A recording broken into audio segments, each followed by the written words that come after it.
gente! Bom dia! Estamos aqui pela TV Horizonte, a TV de Nossa Senhora da Piedade, a nossa padroeira. Bom dia, minha amiga dona de casa, companheira de todas as manhãs.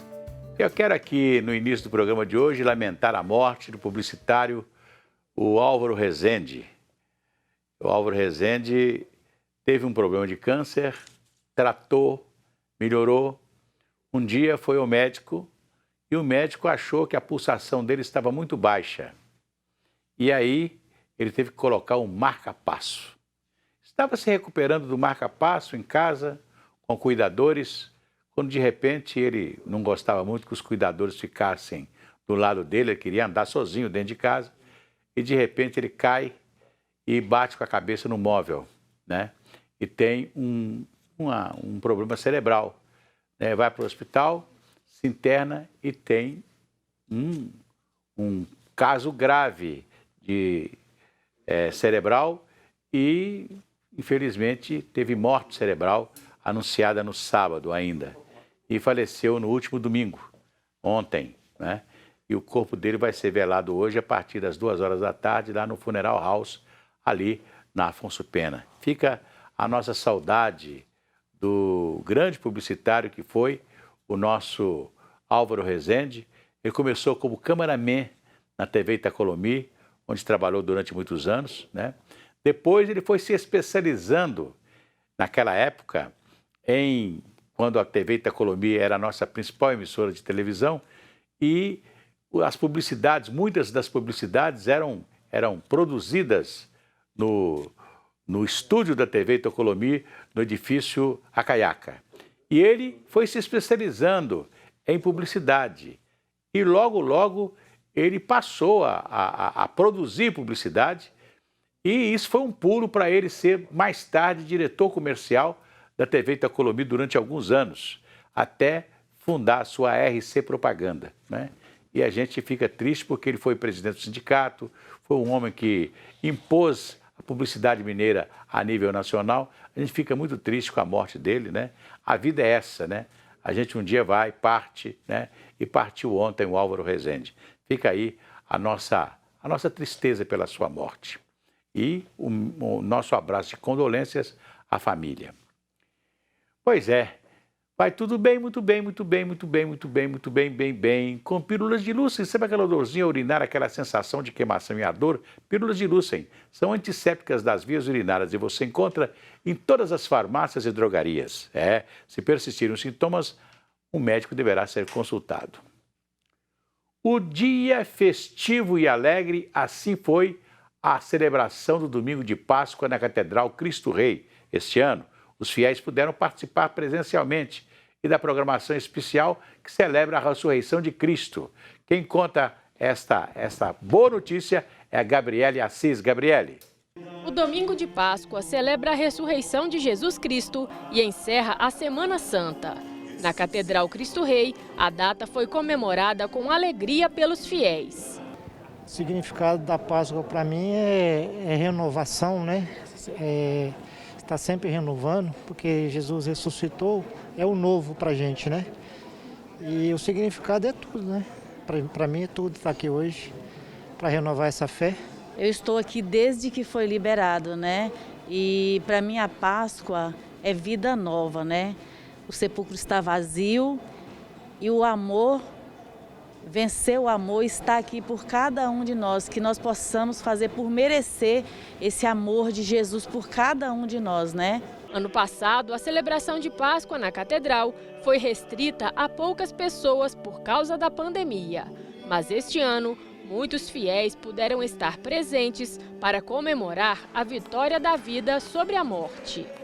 É um sentimento muito grande de gratidão, né, de agradecimento por ter passado, né, esses 2 anos, tanta dificuldade, tanta gente, né, que não teve oportunidade de estar presente, celebrar a Páscoa com a família. Eu já estou aqui com minha mãe, com minha irmã, então é uma felicidade muito grande. Gratidão é a palavra. A Santa Missa renovou a esperança de todos os fiéis de serem ressuscitados com Cristo. A mensagem da igreja é um convite a que todos abram seus corações para o grande anúncio. Cristo que morreu, ressuscitou, está vivo.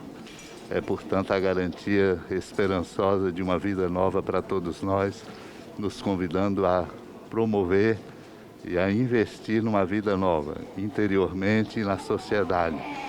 Este é o grande convite que a igreja nos faz ao anunciar a ressurreição do Senhor. Páscoa feliz significa vida nova. Tenhamos uma vida nova. Que ótimo, né? Que a Páscoa nos renova também, não é verdade? E renovamos a nossa fé em Cristo Jesus, aquele que morreu para nos salvar. E que ele ressurgiu da morte, né? Ele foi mais forte do que a morte e mostrou a todos nós, né, que o caminho da morte é o caminho de uma vida melhor, da sequência da vida melhor. E para isso a gente tem que ter uma vida aqui na Terra, viver uma vida em consoante com as coisas de Deus. Isso é muito importante. Pois é, e a Páscoa, né, em Minas Gerais, não só em Belo Horizonte, mas em Minas Gerais, né, nós tivemos essa alegria de ver as pessoas na nossa Catedral Cristo Rei, que está em construção, mas já recebe os fiéis, né? As pessoas já vão lá para ver de perto o que está sendo construído, né? Lá na região norte da cidade, que é a nossa grande catedral. E então, não só em Belo Horizonte, como também nas cidades históricas, em São João del Rei, em Ouro Preto, em Mariana, em Sabará, em Diamantina, né? Em outras cidades de Minas, né? A Semana Santa foi muito piedosa e voltou a ser aquela Semana Santa muito representativa que sempre tivemos no interior, né? Eu vejo que eu conversava com o prefeito de Ouro Preto, o Ângelo Osvaldo, ele me dizia da alegria de ver a cidade cheia novamente. Ouro Preto está cheia de turistas, de pessoas que vieram aqui ver de perto a nossa Semana Santa. A mesma coisa aconteceu na cidade de Mariana também. A cidade está cheia, né? Ficou cheia de pessoas que foram lá, né? Não só ver a Semana Santa, como comprar na cidade, comprar um pouco daquilo que os artesãos produzem. Isso é muito importante, né? Não só em Mariana, como também em Ouro Preto, como também em Sabará. Aliás, em Sabará, eu quero mandar um abraço aqui hoje para o meu amigo Armínio Fantini, que está aniversariando, a esposa dele, Dona Geralda Fantini. Ela esteve comigo nesse final de semana para falar de um projeto dos chás medicinais. Tem um restaurante em Sabará que chama Barroco. Tem o Barroco 1 e o Barroco 2. No Barroco 1, na rua Dona Ritinha. É justamente nessa rua Dona Ritinha, no Barroco 1, que nesse final de semana nós teremos o projeto Chás Medicinais. O que a Geralda fez? A Geralda Fantini reuniu as mulheres bordadeiras lá de Sabará, que fazem um trabalho muito interessante com ela, e vão não só mostrar os seus bordados, como também as receitas de chás, né? Muitas pessoas antigamente, né, que tinha lá 10, 12 filhos em casa, né, não tinha acesso ao médico, à medicina. Nós não tínhamos o SUS como temos hoje, não é verdade? Então, o que acontecia? As pessoas davam chás. O menino tinha um problema de estômago, era um chazinho de Marcela, é um chazinho de folha de mamão, é um chá daqui, chá dali, é um boldo para isso, para aquilo. Então, esses chás foram muito importantes na criação de muita gente. Eu mesmo, eu só fui ver médico na minha vida quando eu fui me apresentar ao exército, que aí um médico me fez o exame. Até então, eu nunca tinha visto um médico de perto. Olha para você ver como eram as coisas, né? A gente ficava longe da medicina. Hoje, graças a Deus, todo mundo tem um posto médico perto de casa. Tem o SUS, né? Bom ou mal, todo mundo é atendido pelo SUS. Os remédios são entregues aí pelo governo nas farmácias populares. Então a gente tem que pôr a mão para o céu. Muita gente reclama, mas nós temos hoje o SUS, é o maior sistema de saúde do mundo. Os Estados Unidos, que é um país de primeiro mundo, não tem um sistema SUS, não é verdade? Lá tudo tem que ser pago. Tudo tem que ser pago. Lá é um país do mercado, né? Então tudo tem que ser pago nos Estados Unidos, até mesmo a consulta médica, né? Então você tem que ter seguro-saúde. Lá, se você não tiver seguro-saúde, você não consulta. É difícil, né? É difícil as pessoas terem assistência médica. Estou falando dos Estados Unidos, que é um país de primeiro mundo, né? E que inveja o sistema único de saúde que nós temos nessa imensidão de país que é o Brasil, né? Então, a gente tem que pôr a mão para o céu, agradecer, né, o SUS que nós temos, né? E, graças a Deus, hoje nós não precisamos dos chás, mas os chás são ainda importantes na vida da gente. E nós teremos, nesse sexta e sábado, lá em Sabará, né, essa exposição, esse projeto dos chás medicinais, liderado pela minha amiga Geralda Fantini, né? E lembrar que o seu marido, também o Armando Fantini, está aniversariando hoje, recebendo o nosso abraço. E mais uma vez, Sabará se engalana, né, com o seu povo. Sabará tem agora esse projeto dos chás todo ano, dos chás medicinais, já tem a festa de Jabuticaba, tem a festa do Orá Pro Nobis, beleza. Sempre as pessoas estão reunindo em Sabará. E agora nós vamos ter, em julho, naturalmente, a festa, um mês de festa, né, de aniversário de Sabará, que faz aniversário no dia 17 de julho, enquanto Mariana faz aniversário no dia 16 de julho, com o Dia de Minas Gerais, né? Então, Minas Gerais, graças a Deus, voltando a ter as suas festas, a ter as suas reuniões, a ter o seu povo na rua. Isso é muito importante. Pois é. Uma notícia que é alvissareira. O ministro da Saúde, Marcelo Queiroga, anunciou ontem a retirada da emergência sanitária por causa da Covid. E que agora o Ministério vai continuar, né, administrando aquilo que sempre administrou, as vacinas e uma política, né, de assistência à saúde mais diretamente, porque o caso da Covid já se arrefeceu em todo o país, né? Alguns sanitaristas acham que era muito cedo para tirar a emergência sanitária no caso da Covid, né? Mas hoje a vacinação em massa no Brasil já proporcionou essa medida, né, tomada pelo ministro da Saúde. Embora alguns sanitaristas achem que a gente podia esperar mais um pouquinho, até porque nós temos uma cepa lá na China, onde surgiu esse Covid. A China está ainda sofrendo, algumas cidades sofrendo, né, com o problema da Covid, inclusive com morte, né? Mas a gente morre de gripe, a gente morre de pneumonia, nós morremos também e morremos muito pelo Covid, né? O Covid, nós vamos ter que conviver com o Covid sempre. Sempre teremos que tomar a vacina, né, contra o Covid. Todo ano você vai ter que tomar a vacina contra o Covid, como a gente toma a vacina da gripe, né? Não me esqueço quando o então ministro da Saúde, o ex-governador de São Paulo, Serra, né, ele foi ministro da Saúde e criou a vacinação contra a gripe para as pessoas mais idosas, que hoje, não só os idosos, mas também os mais jovens se vacinam contra a gripe. E nós vamos ter que também nos vacinar contra a Covid durante muito tempo, né? Aliás, o ministro disse hoje que nenhuma política social será interrompida pelo Ministério da Saúde, né? E as campanhas de vacinação, inclusive da influenza, que está aí, né?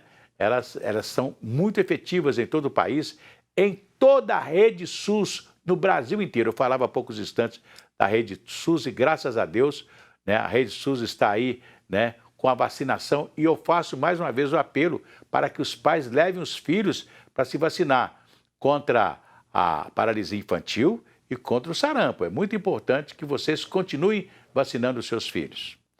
Se a criança acordou, dorme, dorme, menina, tudo calmo ficou, mamãe tem. A Auricedina é um analgésico antisséptico de uso local para adultos e crianças. Todo mundo sabe, dor de ouvido, Auricedina. Se persistirem os sintomas, um médico deverá ser consultado.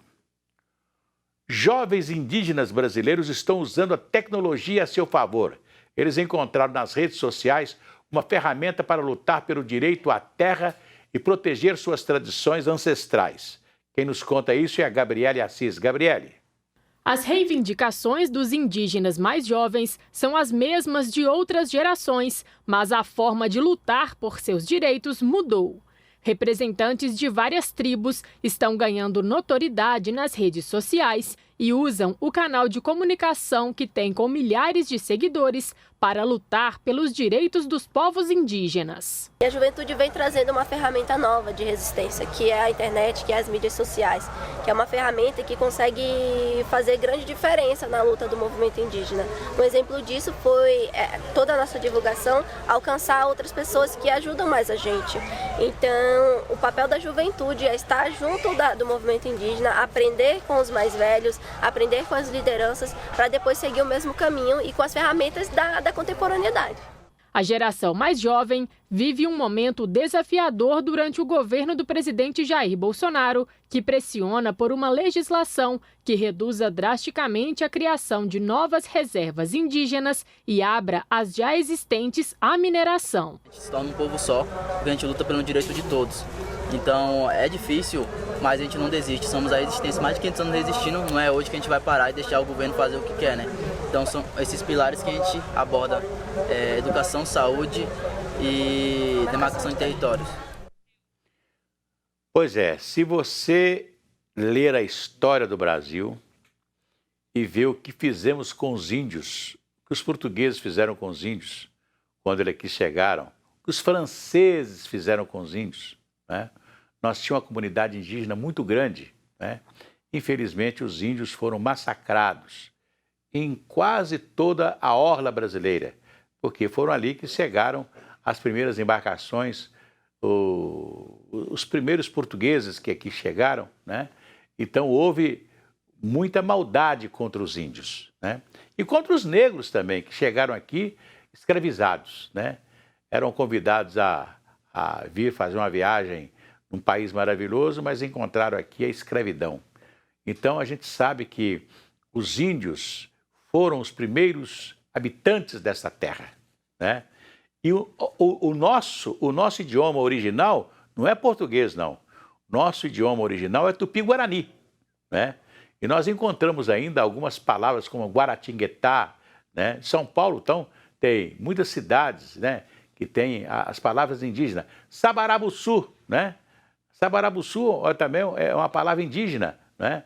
E assim nós ainda convivemos com um pouco do que os índios nos deixaram, né? E a gente tem que respeitar ainda as tribos que existem no Brasil. Muitas já têm índios, né? Filhos de índios que já estudaram, já se formaram, já fizeram inclusive curso superior. Então a gente tem que respeitar a história dos índios, né?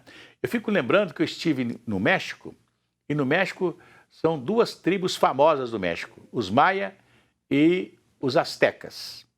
E lá, toda criança, ou que é da tribo asteca ou dos maia, eles aprendem primeiro na escola, né, a sua língua. Eles continuam mantendo a língua indígena. Depois aprendem o espanhol e o inglês.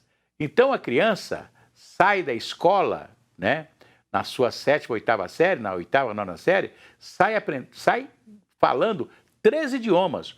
O seu idioma, o idioma de ancestrais, né, dos índios, né, e também o espanhol e também o inglês. Ele sai falando 3 idiomas, né? Infelizmente, no Brasil, o nosso idioma verdadeiro é o tupi-guarani, né? E que existe, né? Existe até um livro, né? Já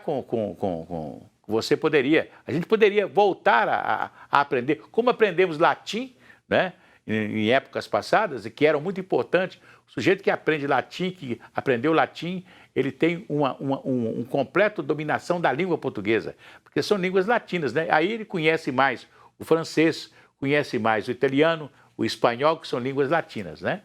Então, nós teríamos também a oportunidade, queríamos ter essa oportunidade de ter estudado também um pouco do tupi-guarani, que é a nossa língua mater, a língua mãe do Brasil. Então, eu acho que nós temos que respeitar os indígenas mesmo. Olha aqui, o general Santos Cruz, que foi comandante das nossas forças no Haiti e mais tarde foi ministro da Casa Civil do presidente Bolsonaro, deu uma longa entrevista nesse final de semana e ele disse o seguinte: ele estava muito preocupado com o Brasil porque, na visão dele, né, nem Bolsonaro e nem Lula, né? Nós temos duas opções, parece que o país está caminhando para essas duas opções, e ele defende uma terceira via, né? Nós tínhamos que ter, então ele defende, assim, olha, todos os outros partidos deviam estar reunidos, né, em torno de um só nome, um nome viável, que fosse, né, que tivesse a possibilidade, né, com todos os partidos juntos, né, lançando um nome que pudesse realmente fazer com que o país tivesse alguém diferente para ser votado, né, nessa eleição presidencial. Nós vamos ter uma eleição presidencial, né, baseada em dois candidatos, né, ou seja, de extremos, né? Então, o general Santos Cruz, que foi ministro do Bolsonaro, né, hoje ele tem sérias queixas contra o presidente Bolsonaro e estava defendendo uma terceira via que pudesse ser um homem que aglutinasse todos os partidos que estão fora do partido do Bolsonaro e fora do PT, de Lula, né? Mas ele está defendendo isso. Infelizmente, os partidos não se entendem. É como mesmo a própria esquerda, que também não se entende, é o próprio trabalhismo também, que às vezes não se entende.